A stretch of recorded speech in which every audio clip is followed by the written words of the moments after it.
What's going on, everybody? It's your boy, I Am the Truth. I got a very special show today. Pharmaceuticals or secret sorcery. What does the word say? Let's hop in and take a look. Now, before we start to dig in here, it's very important that we get some scripture in order to develop a strong foundation for us to be able to learn about this topic. The first scripture to look up is 2 Corinthians 2 verse 11. Pause it if you need to actually read these scriptures or look it up yourself. But lest Satan should get an advantage of us, for we are not ignorant of his devices. This scripture is telling us that if we were ignorant of Satan's devices, he would be able to take advantage of us. That does not mean that everything that's satanic or that has Satan's hand on it means that he's going to pop out and say, hey, it's me, the Prince of Darkness, and this is something I created. But for those who have eyes to see and ears to hear, you'll be able to spot the devil in his works. Let's continue. If we weren't able to do that, then we would fall under the pretenses that Yeshua gave us in Matthew 24:24. For there shall arise false Christs and false prophets, and shall show great signs and wonders, insomuch that if it were possible, they shall deceive the very elect. If they weren't able to make the pharmaceuticals work, if they weren't able to heal some people, nobody would want to take it. But let's continue. Another crucial scripture to get down is Isaiah 14:14. I will ascend above the heights of the clouds. I will be like the Most High. We know this is Satan talking here, and this scripture is telling us that his goal and mission is to imitate what the Most High does and to raise himself above the Most High. In his scripture, it talks about the Most High made things to heal us in what grows in the earth. He's already done that. The leaves of the tree were for the healing of the nation. So Satan wants to raise himself above the Most High and imitate what he does.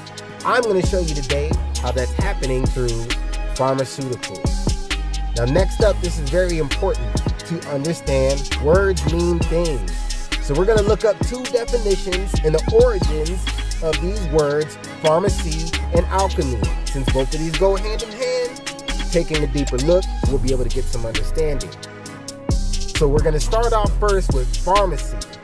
Now, the word pharmacy, we already know, is a store where medical drugs are dispensed and sold. The science and practice of preparation and dispensing of medicinal drugs. Now, the origin of this word, interestingly enough, is in Greek, pharmakon, which is the actual drug itself. The next origin of that word in Greek is pharmakia, or the practice of the druggist. Those are two very crucial things. So let's hop into the first one here. Pharmakon, the drug. Now, this is very interesting. I've got just a little snippet of the definition here. No single word in English captures the play of signification of the ancient Greek word pharmakon.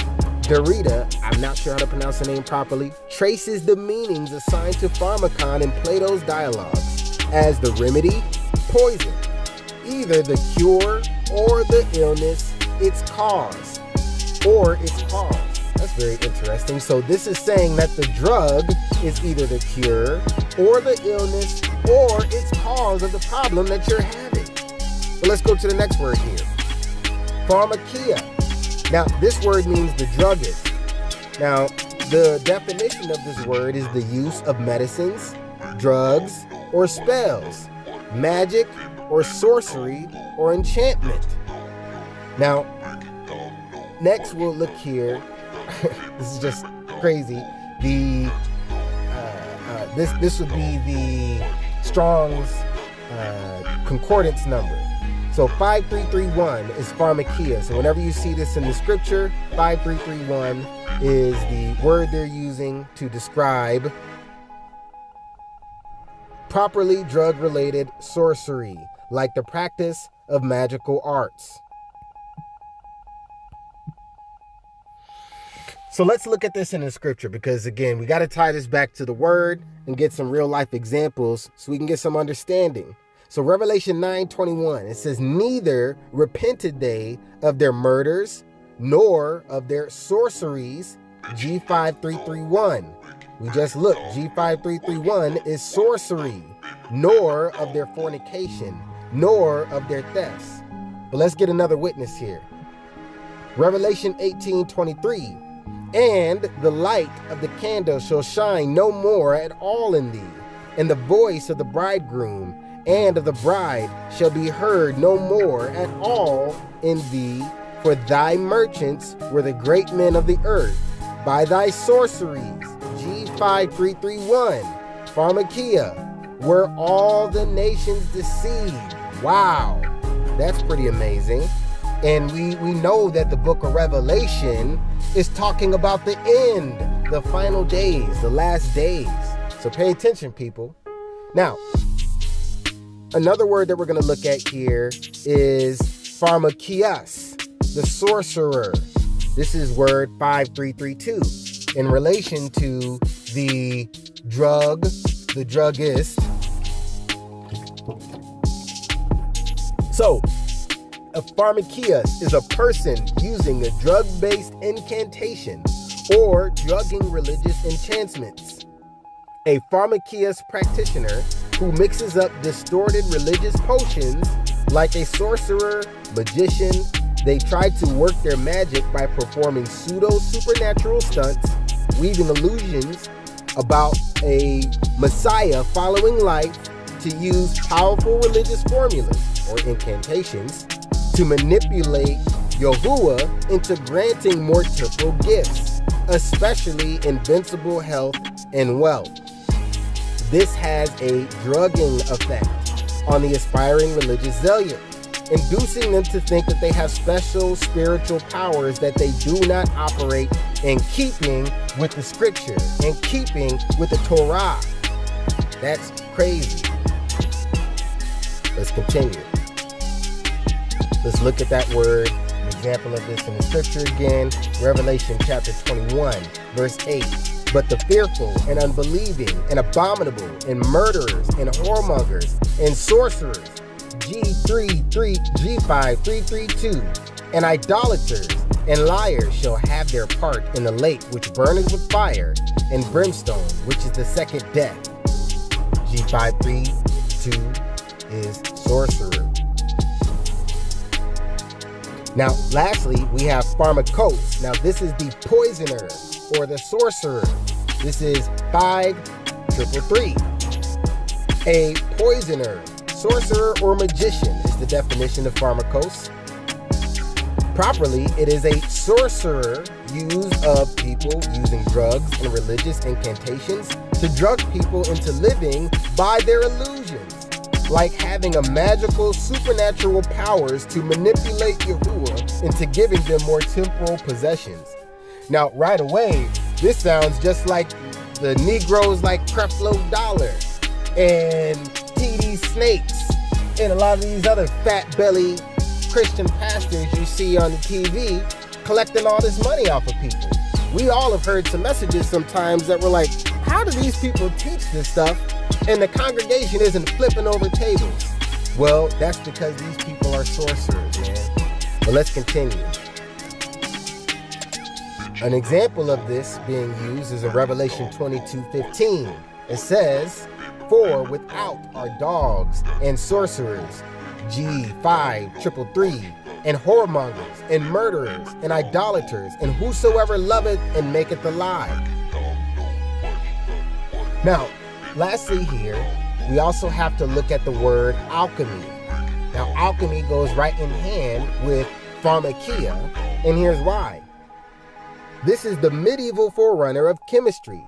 Based on the supposed transformation of matter, it was concerned particularly with attempts to convert base metals into gold or to find a universal elixir or cure. And then if we look a little bit deeper into the definition, this is a seemingly magical process, interesting words, of transformation, creation, or combination. And the origins of this word is kamea, the art of transmuting metals, and in Arabic, kamia. Well, let's continue here. Let's learn a little bit more about this. Kamia, seemingly magic art of transmuting metals. The word chemistry derives from alchemy, which is found in various forms of European languages. Alchemy derives from the Arabic word kamea. Now, kamea derived, of course, from Coptic. I don't know how to pronounce that. We're going to skip some of this. I'm going to skip down to what's important. Alchemy can be seen as the Egyptian art or black art. Kamea, actually I do need to read some of this. Egypt or Kim or Kemet means blackness, the rich dark soil of the Nile River Valley.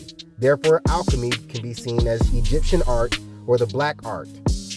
Now, let's also look at the other, an example of where we see this in scripture, because again, that's important. Enoch, the book of Enoch, chapter 8, verse 3 says, And Amerzarch taught all the sorcerers and dividers of roots, and Armadas taught the solution of sorcery. Then they took wives, each choosing for himself whom they began to approach, and with whom they cohabitated, teaching them sorcery, incantations, and the dividing of roots. Now, we have to have a fair and balanced approach, of course, when we're learning about this. And in order to do proper research, you've got to have that.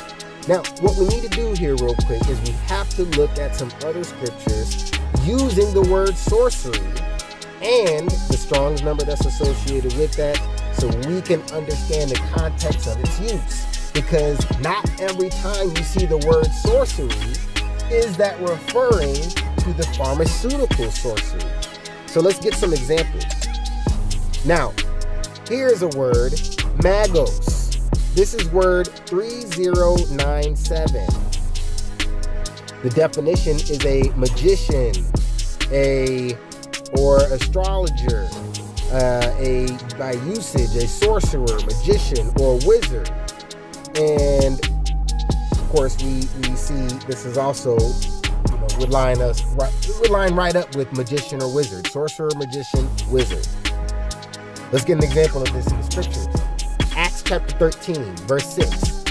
And when they had gone through the isle unto Paphos, they found a certain sorcerer, a false prophet, a Jew, whose name was Bar-Jesus. Now, that word again that was used is G3097, magos.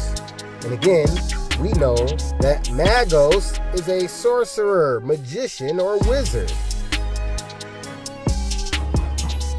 Now, let's go to another example here in Acts chapter 13, a little further down, verse 11. Read the whole chapter, definitely. You'll get some even more understanding. And to him they had regard, because that of a long time he had bewitched them with sorcery. That's a very interesting word being used there. Now, this wasn't a medical doctor. They didn't say that this guy was Dr. Bar-Jesus, and if you weren't feeling too good, you go see this guy and he'll write your prescription. No, this guy was literally a sorcerer, a magician, a wizard, just like what was in Egypt. So now we're going to look at another word here, witchcraft. Kashaf, enchant or practice magic.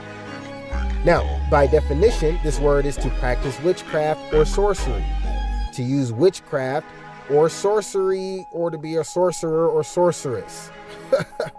The root of this word is properly to whisper a spell, that is to enchant or practice magic, a sorcerer.